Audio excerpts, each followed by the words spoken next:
Everybody, welcome to one more round. Today we got a special guest, one of my very good friends, and the reason we're sitting here, Burn It Build It Fitness, one of the owners of Burn It Build It Fitness, John Canada.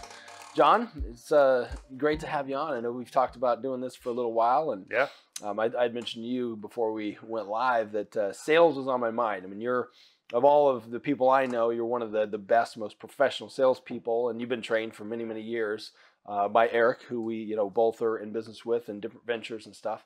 But I thought it was a really relevant topic because I think sales today is more important than ever because sales, I should say, and customer service, like we're seeing, be lackluster. I mean, do you see that too? Yeah, you know what we've had, Eric and I have had conversations about, especially like post-COVID. It's like we'd have experiences just going into restaurants where the service is lacking. People are like throwing plastic silverware at you instead of having place settings, and it's like I don't think we ever fully came back from that as a service industry. It got very weird. And well, we noticed it at like Pita Jungle that one time. Yeah, like, they were like, "Oh yeah, you're here. Yeah, you can sit over there." Yeah, like glad we're spending money with you. It's like I did a little experiment. We'd go to different restaurants and stuff, and I'd order a beer, and I wanted to see if somebody would actually pour the beer for me into the glass. And I finally found a spot over in like the quarter, like an older gentleman. He's probably closer to my age. And he was training somebody, and he came over and actually poured the beer in the glass. And I stopped him, and I go, "Hey, man," I go, "thank you so much." I go, "I've been to 20 different places, and you're the first person to ever actually pour the beer in the glass rather than just set the bottle down and walk away." I go, "I think that's really important. Thank you." And he was like, "Oh, yeah, that's what we do." Well, it's rare, 100%, because now that I'm thinking about that, like even when you and I would go to the Windsor, we'll order a pitcher of crispy, and it's always you or I pouring the beers. Yeah. And it would just be so simple. It's just like that extra step of customer service. Right. And it's not necessarily that it's going to translate into a bigger tip. It may. But at the end of the day, like that experience is, you could pick, especially right there at the Windsor, you got 4 other restaurants right across the street. Right. I'm coming here, and they do treat us well. So it's just kind of one of those things. But like on a sales side, like how did you get started in sales? I know you've been in the fitness industry for a long time. I was working construction in the summertime as like the grunt guy in a framing crew, and I quickly figured out. I remember I was on a roof in like July, like tacking a roof down, and I go, I got to find a different path. I go, this is terrible. These people are really working hard for their money. Yeah. And so I ended up I entered an ad for a fitness company, La Mancha Racket Club, 100 years ago. And so that was my first venture into the health club industry. Did you know how to sell at all at this point in time?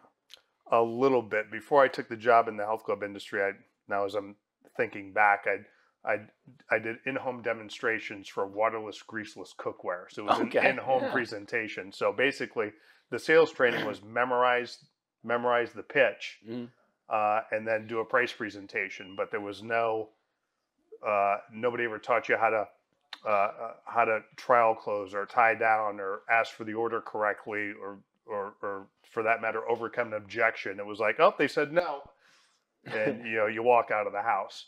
So it was when I got to the fitness business that I started really trying to study it, and because I didn't have a teacher. So I had to figure it out, and it just over time I kind of figured out that you had to, if I asked certain questions along the way, it would eliminate a lot of these objections I was getting, and my odds of success were really increased. Now, did you come up with like your own presentation, or were you like taught one that you kind of just adjusted?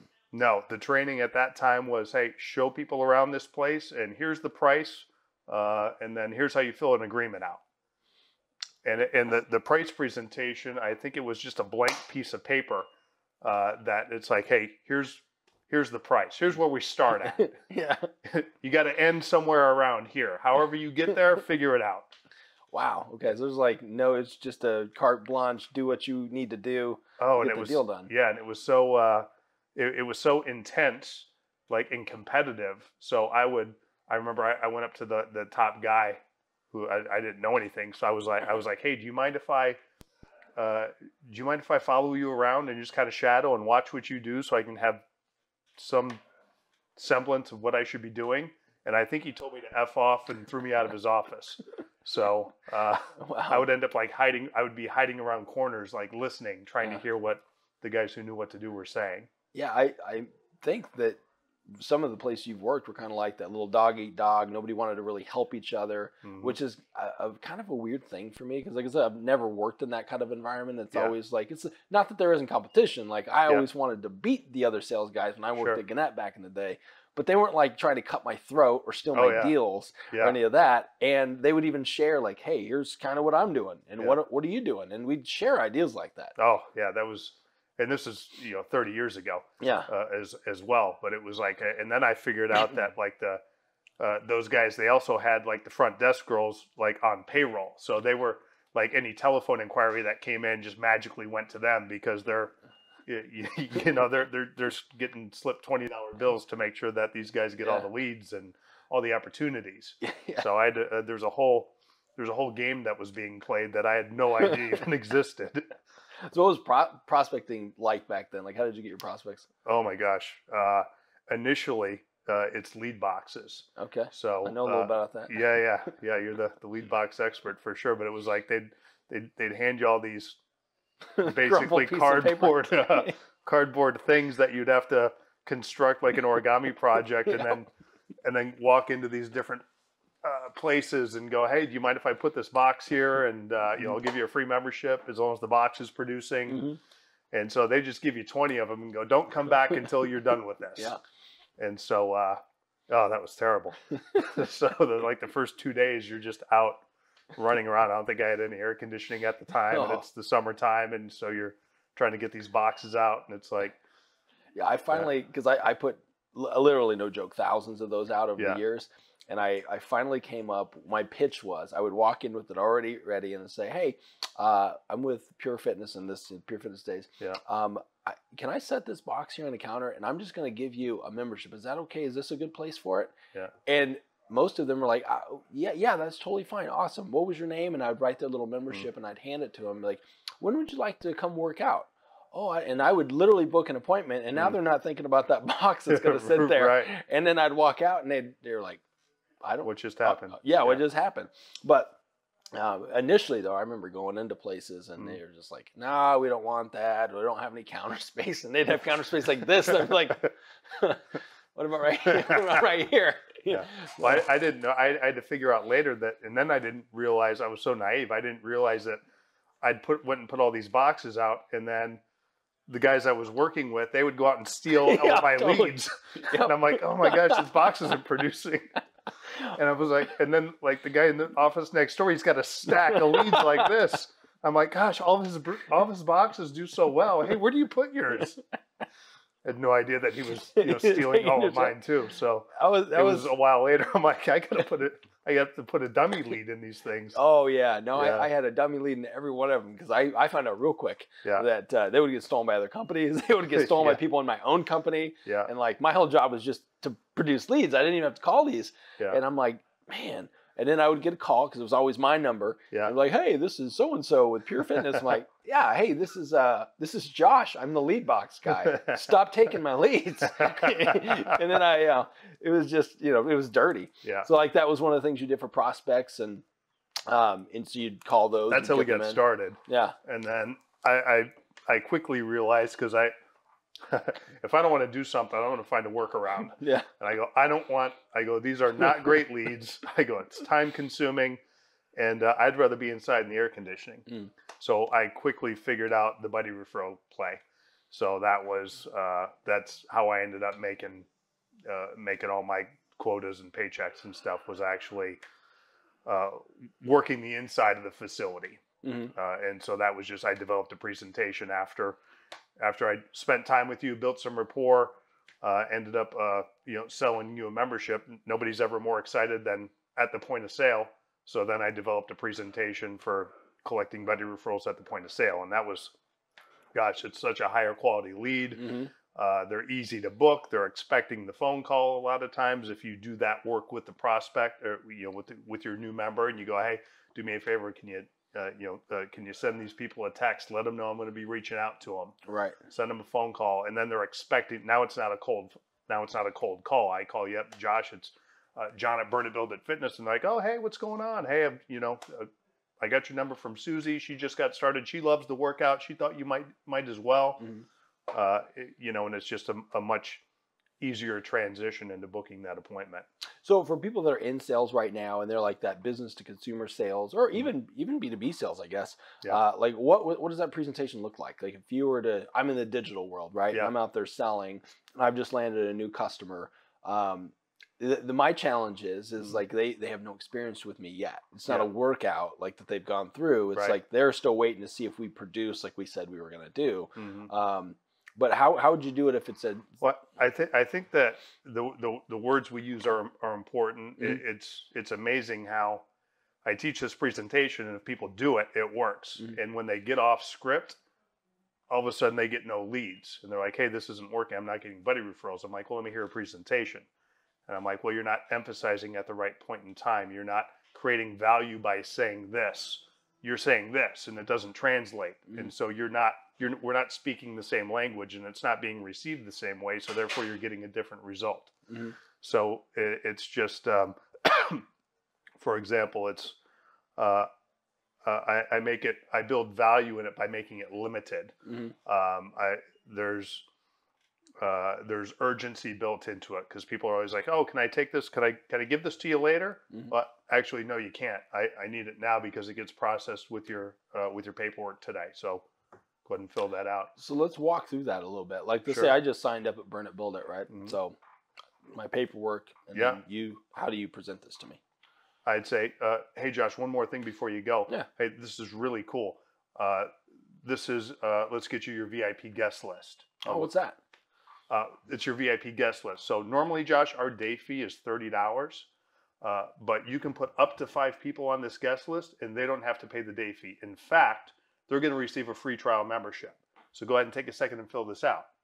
Oh, I like that. And it's so simple, but when you don't get the words right, when you do it out of order, it's like, hey, this is a really cool part of your membership.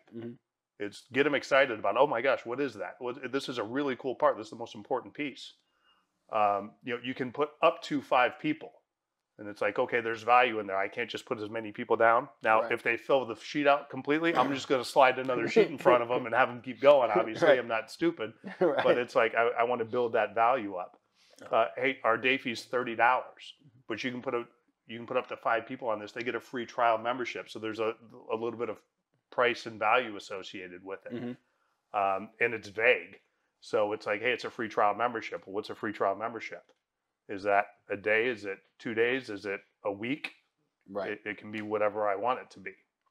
So I love it. Well, and you've trained at this point probably hundreds of salespeople. Yeah.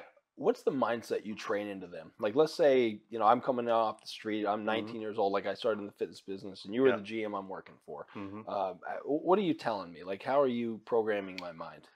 I think probably, gosh, there's so many things, but initially, it's enthusiasm. It's like, hey, you need to be excited about this. You have to. It's sales is just a transfer of energy for one person to the other. So it's like, if I'm enthusiastic about it and I'm excited about it, you'll feel that as my prospect. That's genuine. I love my product. I love what we do here. I love helping people. I love people, getting people in shape. And so if I can just transfer that to you, you'll feel that from me. And I think that's probably step one. If you're not excited about what we're doing, man, it's an uphill battle.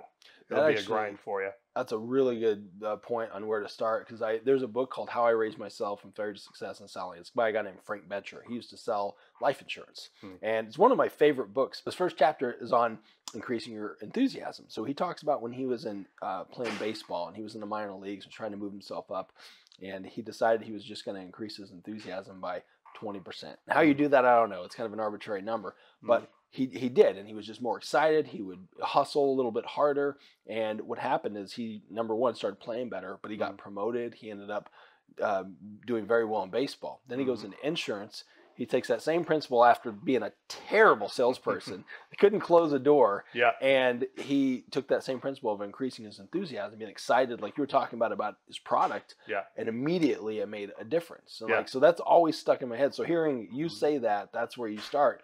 And then, you know, what are some of the other things that maybe characteristics you look for in a salesperson, or what do you try to discipline them in? Gosh, I think some characteristics are I like people who are hungry. I want people who want to learn. It's like, you know, kind of to piggyback on the enthusiasm thing a little bit. It's like, I don't know if you've ever noticed this, but I know like I can, if people come in and they don't have a sales background and I can teach them all the technical aspects of selling, of going through the steps to sales and trial closing and tie downs and overcoming objections, and it can be I can make it very technical.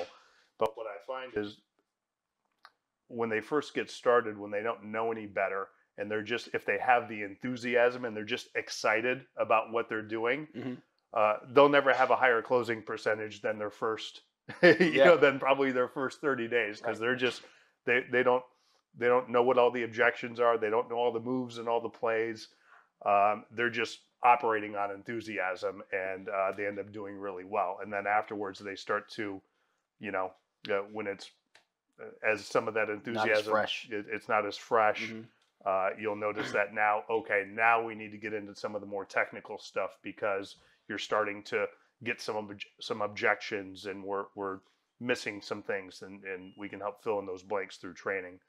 But as far as like the things that I'm looking for, like maybe like traits, is I want somebody who I want learners. I want people who like to read and are excited about getting better. I like people with a little bit of edge.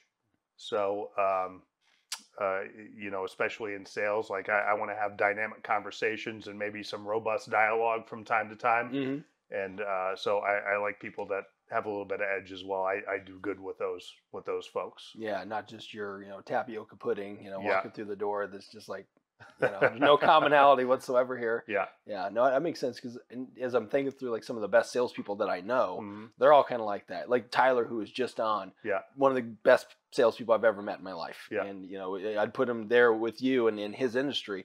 And he's enthusiastic. He's eccentric, I'm going to say, because he's got all kinds of cool little nuances and stories and this kind of stuff. And it seems like, that's a trait most salespeople share. And having some energy too. That's the other thing. It's like, it drives me crazy when people come in and it's like they kind of drag themselves in the door, and I'm like, hey man, let's go. Let's get excited about today. Let's, you know, have some energy. I remember it was you, actually. You were, I think I was listening to you, and you were teaching somebody on how they needed to talk to their boss, right? And I won't mention either of those two people, but you were like, man, I think we were having lunch, and you said, when you talk to this person, you need to be, hey, here's what's going on, excited, and you have enthusiasm, got to have some juice, because if you don't, it's going to be a negative thing. There's a problem, exactly. And that always stuck with me. This is only several years ago, and I probably already did it, but then, man, anytime I talk to people, man, I'm on the phone, I'm giving them juice, what's going on, and it's like, it's infectious. Even if it's a negative situation, if you can start out like that, it almost diffuses a little of the negativity. No doubt. If I'm calling somebody now and I'm not happy with a certain situation, and then I get a low energy response on the phone, it takes me from a 5 to an 8 very quickly. You know, like, hey, I think we have an issue here. Now I'm certain we have an issue. Yeah, absolutely. So what do you recommend for like a salesperson that is really pretty good at the technical stuff on the in-person, going through the presentation, closing, those types of things, but has a problem with getting appointments? Like, and I know that's a little different for every industry, but just from your standpoint, what would you be doing if you didn't have appointments? Yeah, this is what I've found in the past, is that nobody does everything long enough in order to see the fruit of it. So for we used to do flyers a lot and getting places started. So we go do flyer, and they come back and they'd be like, well, how many flyers you put out? Well, I put out 300 flyers. Okay. And then the next day I go, hey, go put your flyers out. And they go, well, I put out 300 yesterday and nobody called, so it doesn't work. Yeah. I go, well, we're gonna put out, instead of putting 300 out, let's put out 500, and we're gonna do it every day until it does work. And so it's just like staying in the chute, Yep. and like grinding through it. And it's like I remember during the we did in the fitness business back in like 07, 08, 09, like during the recession and stuff like that. Mm-hmm. Like we go, hey, we don't have any appointments. We got to figure this out. So we got creative and we went outside the clubs, and we started going door to door, knocking on doors, and we were trying to figure out different pitches. We had, hey, we had carried clipboards, and it was the National Fitness Awareness Month, or whatever the case. We'd knock on doors and we're like, people aren't opening the doors. And it's like, well, we got a couple of trainers here and fitness people that, we got to soften it up a little bit. Mm-hmm. People aren't willing to open the doors for us. Yeah. And so we got creative and we go, okay, well, how are we going to get them to open the doors? We go, you know what? We have to hide the sale. So we went out and bought little red wagons. And so now you've got men walking around neighborhoods pulling little red wagons. And we combined, before we got off on the hey, would you come join our gym pitch, we changed it. We made it about helping people.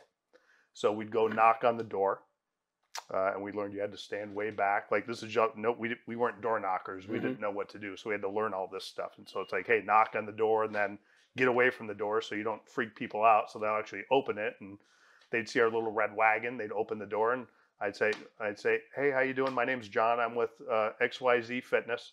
Don't worry, I'm not selling anything. But what we have done is we've partnered with XYZ Food Pantry, and we're going out collecting items for those who are a little bit less fortunate. And we hope that maybe you might have something that perishable, non-perishable item that you might want to contribute. And they go, oh, okay. And they would go and come back with, a box of macaroni and cheese and a can of soup, and we'd already have some food in the wagon. Yeah. We'd prime it. And then we'd go, oh my gosh, well, you know what, ma'am, thank you so much for your generosity today. We really appreciate it. And, in return for your generosity, we'd like to offer you a free 2-week pass to XYZ Fitness. What's your name? Great. What's your phone number? Excellent. Now, tell me, are you working out anywhere right now? Do you have anything physically that you'd like to accomplish? And we would start a conversation on fitness after we had collected the food for those that are less fortunate. Mm-hmm. And man, what a show percentage! Then you try to book the appointment at the door. Yeah. Okay. And if you couldn't book the appointment, you started off, well, at least you had a name and a phone number so you could follow up with them. And so you book those appointments. We go back to the club, and then those appointments, you already had met them. You'd already built rapport. You'd already found out what their needs are. And so then they show up to the gym, and it's like your old friends. You've got all that work that's already been done. Yeah. And they would come in. The closing percentage on those was through the roof. Well, there's so many great leads, and works. You could pick out you could pick out the areas. It's like we went to the nice areas that were around so we picked our leads. Yeah. No, I mean, there's so many reasons that works. Mm-hmm. And you talked, one is like you're building rapport with that person, but there's also this reciprocity that happens, right? Mm-hmm. Absolutely. Where they're giving something, and now they feel like they should receive something. So you're reciprocating by giving them that free guest pass, when the reality is that's what you want them to have anyway. Absolutely. And now you've gotten their information. Mm-hmm. And then talk about rapport, because I've noticed this about you. I've watched, how you interact even with your members here. Yeah. And, again, they walk through the door. It's not just, hey, what's going on? I mean, you're giving them juice, but I would imagine you build rapport with all these people as you're signing them up. What are some of your keys and strategies to build rapport with people? It depends. Like if I give the opportunity to talk to them on the phone, I'm listening. What's going on in the background? Is there a dog barking? Mm-hmm. Oh my gosh, what kind of dog do you have? Do you hear a baby crying in the background? Like there's different things I can pick up on the phone that I can ask them about that they want to talk about. Parents always want to talk about their kids. People love their dogs and their cats and stuff like that. So there's different things on the phone I can talk to them about to kind of build some of that rapport. Oh my gosh, what kind of dog is that? Oh, it's a Rottweiler. Oh my gosh, I used to have a Rottweiler. He was the best dog ever. Mm-hmm. you know, and So that's being key and listening to what's going yeah. on, because I think that's something that's a lot of people miss, certainly in sales, Hmm. is if you make a connection between what somebody likes and their interests, and then you like and are interested in that, Hmm. and make it be genuine. I mean, it's like Sure. if you ever had a Rottweiler, I mean, Yeah. don't go get a fake picture of a Rottweiler and Yeah. set it on your thing. But like when you do that, like it Mhm. connects something in people's brain, and it's almost like, cool, we're Mhm. connected through that. And then you want to know more and you want to know more. And Mhm. then you feel like there's that trust factor. Because Yeah. that's what it comes down to. You're building trust. Yeah. And when people come in, if you haven't had a chance to talk to them on the phone, so you're starting kind of from scratch, Hmm. it's I'm looking at everything. I'm observing. I want to see what kind of car you drove up in. You know, what kind of shoes do you have on? You know, are you married? You got a ring on? Okay. Like I'm just uh, trying to find commonality with you. If you're wearing a shirt with a sports team on it, Hmm. if I like the sports team, I'll compliment you. If I don't like the sports team, I'm sarcastic, so I'll give you a little bit of grief, If maybe I'm wearing a about. Browns t-shirt, you're Yeah, going to yeah, mention that yeah, as a Steelers fan? Yeah. absolutely. Yeah. So we're gonna hey, you know what? I'm gonna you're gonna pay double retail today for wearing that Browns in here. You know, whatever the case. I'm just looking for commonality, for Yeah. common ground, some way to connect with somebody, even if it's something small, just to get the ball rolling. And then over time, as we get to spend some time together throughout the sales process, I'll build on that. I've noticed one thing you do really well too is you utilize humor. Hmm. And I tell many people this. You're one of the funniest people I've ever met in my Oh, life. thank you. I've been in tears crying Mhm. many times where we've been out or whatever. But you use humor. Is that something that you always did? Like, were you always kind of funny like that, or do you utilize it because of your profession? Um, I'd say uh, early on, no, because I was so tense and tight and worried about trying to close the deal Hmm. that I didn't develop that probably and put it into my sales presentations until a little bit later on. But it's something I'm really comfortable doing. It can be like in teaching sales. It's like as I have to be careful because like uh, we all have different personalities and Yeah. different types of humor, and so sometimes like sometimes the people I'm training, they'll try to they'll try to Try to be mimic what you. I'm Yeah. doing, and I'm like, man, you don't have the personality for that, so I have to be careful. But it's like, use your personality, be funny in your way. Hmm. Just don't do it the way I do it. I say some stuff sometimes that maybe other people can't get away with, I've been Right. told.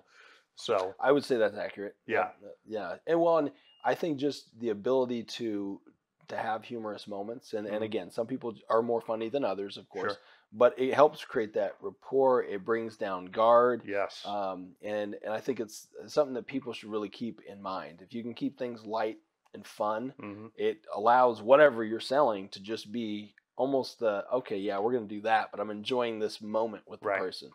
Yeah. Do you find that it's like if people are enjoying the conversation with you? Now, this is whether it's prospect that you're selling Hmm. or you're selling someone to work for you. Do you Hmm. find that they almost have to get to that state of like you're not friends Hmm. necessarily, but you're really comfortable together before Hmm. they make that decision? Yeah, and it's a there's a fine line there, because the other thing is that you get too friendly with people sometimes, and then you don't hold back that last 10% of edge that you need to call them on their BS if they give you an objection. Hmm.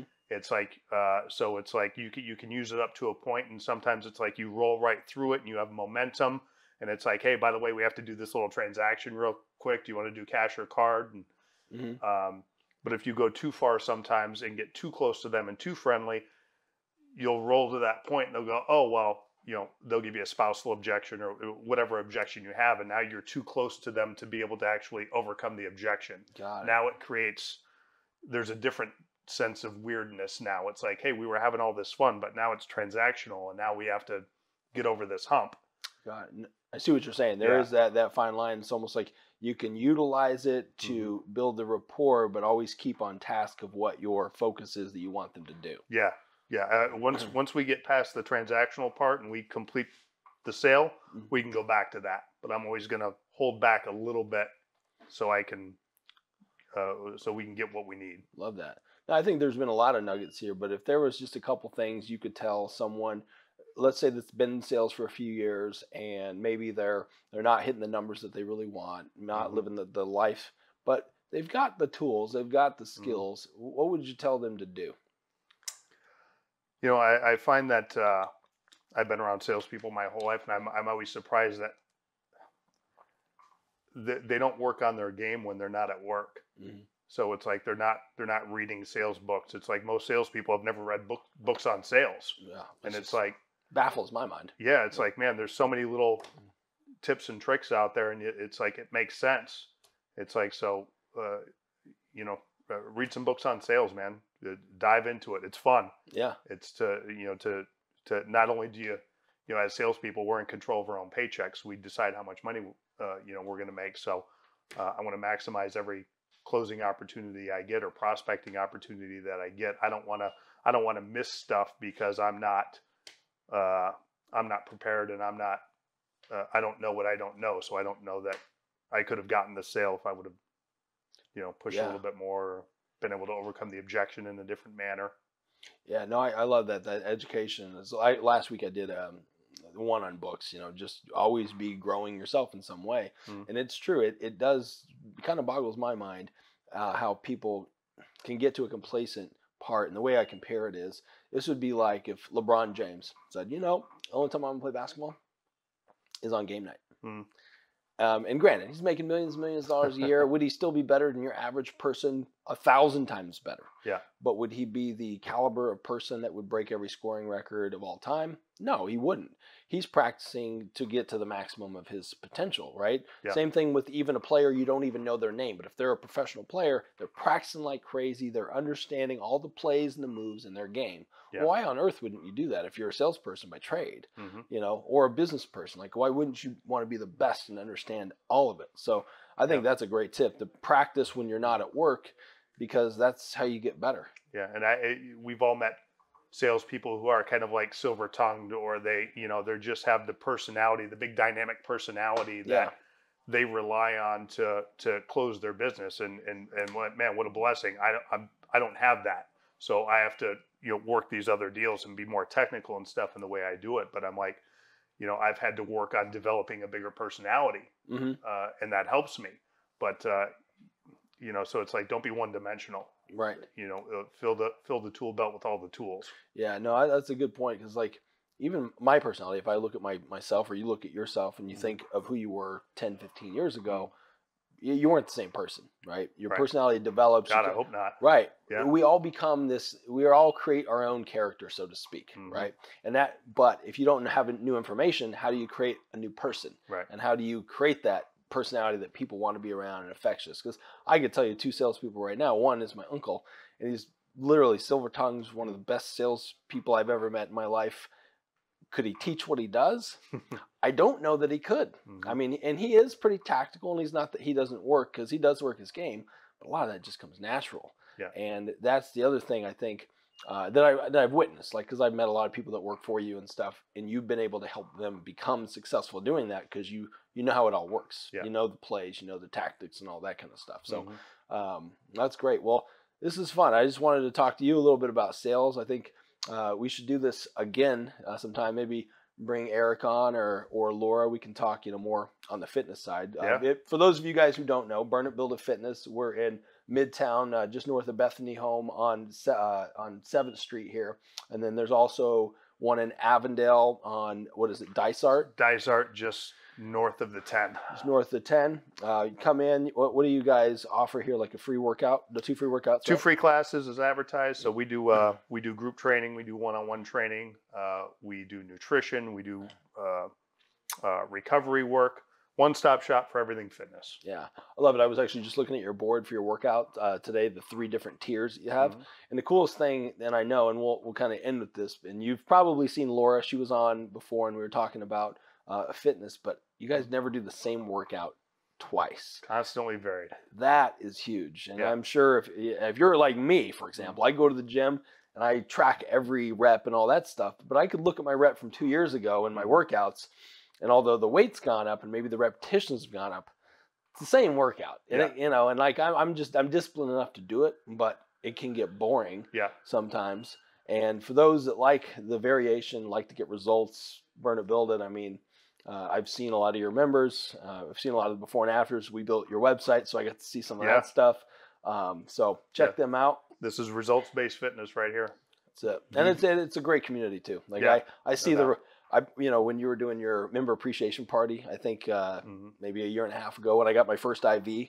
I got to meet. Well, no, the first IV that didn't blow my arm up. Right. Yeah. But I got to meet a lot of the members, and you see them out there talking and laughing, and like that community aspect, I think is huge. What you have here too. So well done on creating an awesome business as well. Thank you, man. Appreciate it. You guys are in the area, come check them out. We appreciate you tuning into this. If you got some stuff out of it from a sales standpoint or anything, make sure to share this out with a friend, because I'm telling you, there's a lot of people that need to hear this kind of thing on sales. That one thing might move them to another level. So we appreciate it. We will see you next time.